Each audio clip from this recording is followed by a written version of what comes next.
Usually creepy shit doesn't happen to me, despite living in weird New Jersey. But I guess I can't really say that anymore, considering I've had the worst week of my life. In a way, I brought all of this upon myself. But I'm getting ahead of myself. Since I've lurked X for so long, it's only fair I tell you guys what happened. A week ago, it was my birthday. I just turned 18, and I decided I wanted to mess around and look for ghosts. I would have hung out with friends, but I wasn't in the mood to be a third wheel. If only I just sucked it up and dealt with it. But instead I shoved my phone and a flashlight in my hoodie pockets and snuck out my back door. I really didn't expect to find much, or I would have brought a proper weapon with me too. I guess it's sort of dumb to think about it in retrospect. I remember glancing at the clock. It was around 11 or 12 at night when I left. It was pretty dark because there was a new moon, and I figured if I was going to see anything cool, it was now. No, I wasn't just walking around in the forest hoping for something. There's actually a pretty sketchy cemetery about a 10-minute walk from my house that's been around for the past couple hundred years. It's also a spot that practices a green burial, where they put the body in a biodegradable casket and send it on its way in the dirt. Well, my uncle owns the plot of land the cemetery is built on, and being the cheap guy he is, most bodies buried there end up thrown in there by themselves. I figured there must be some kind of ghost who was pissed off about having such a bad resting place. And I guess I was thinking I could point him out to where my uncle lives, start a haunting, just for fun. It probably doesn't work that way, but I wasn't expecting to find something anyway. I finally made my way there, and I was about to go through the gate to the cemetery, when I see some humanoid, gray-colored thing in the nature trail next to the cemetery. And yes, I'm not kidding. My uncle thought it was a great idea to put a nature trail next to the cemetery. I'm a little nervous at this point, because I can't think of anybody other than me crazy enough to go to this place at night. There isn't even a car around, so whoever it was walked there, just like I did. I shout out to this dude, thinking maybe it's some stoner smoking there, or another ghost hunter. But they didn't say anything. All I could hear was this sickly sound of wheezing. I thought maybe they needed help and were out of breath from running away from something. So I took a deep breath and started walking down the trail. I whipped out my flashlight to light up whoever's down there, only to stop dead in my tracks. Whatever this thing was, it had no arms and no clothes on. Basically, I noped out of there, ran the whole way home, and locked every door in my house. My mom was pretty pissed off that I snuck out, and figured I was on a bad trip when I told her about the naked, no-armed thing stalking by the cemetery. I wouldn't blame her, but I wished she would have believed me, or at least humored me so I could carry around one of the Rambo knives that she collects.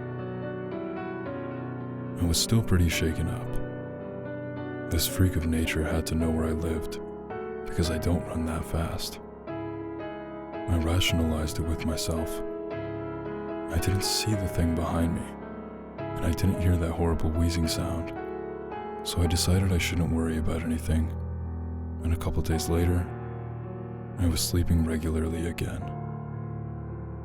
Until my front door was open, so my dog could go in and out as she pleased.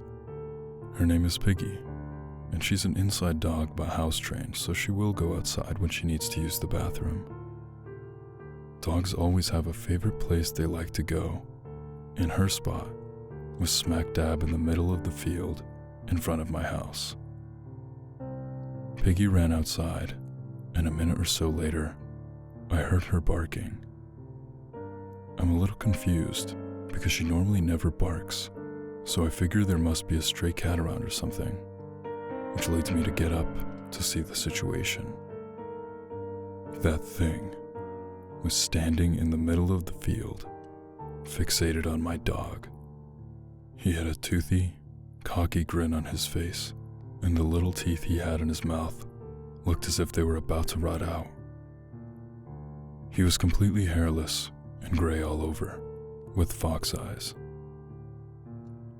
I start screaming, making any kind of noise necessary to distract him from eating my beloved Piggy, who during all of this was frozen in her tracks, and his eyes dart up to meet mine. We have this staring contest for what seems like hours, but I'm sure it was only a few minutes. He broke my gaze and, not joking, began peeing on my dog. His pee was not yellow, but a disgusting vegetable green that coated my dog's fur and was viscous like snot. It had this horrid, acidic smell, similar to that of sulfur. I have no clue what it was, but it was on my dog, and it couldn't have been a good thing. At this point, I grabbed a kitchen knife and started running towards him when he stopped peeing and wheezed away. I would have pursued him, but I was just thankful he didn't eat my dog, but peeing on her wasn't the greatest alternative. I put on some rubber gloves and grabbed some lilac doggy shampoo to hose her down.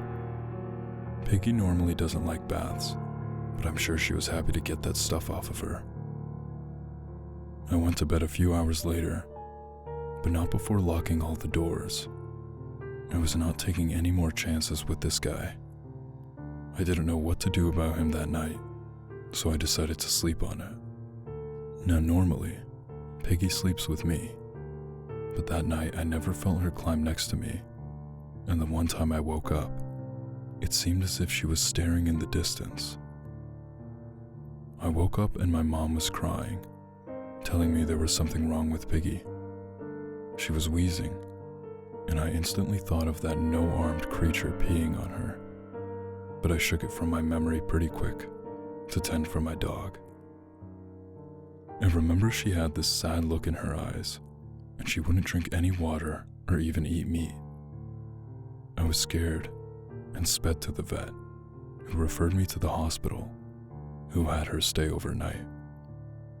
Apparently, she had contracted doggy pneumonia in the middle of the summer. About $1,100 in vet bills later, Piggy drove home with me the next day in a horrible thunderstorm. I pull up to my driveway, and what do you know? That creature is standing right in the middle of it. He was staring at me like a deer caught in the headlights, and I knew this was my chance. I wasn't going to be messing around. I floored my car right at him, and I saw his eyes widen to full circles. Next thing I knew, he jumped up on my car, then off again and full out sprinted off into the woods. I missed him. The one shot I had to kill him, I missed him. The past couple days I haven't really slept. All I can think about is this creature. I've never heard of something like this before, and he doesn't seem as dumb as I thought he was.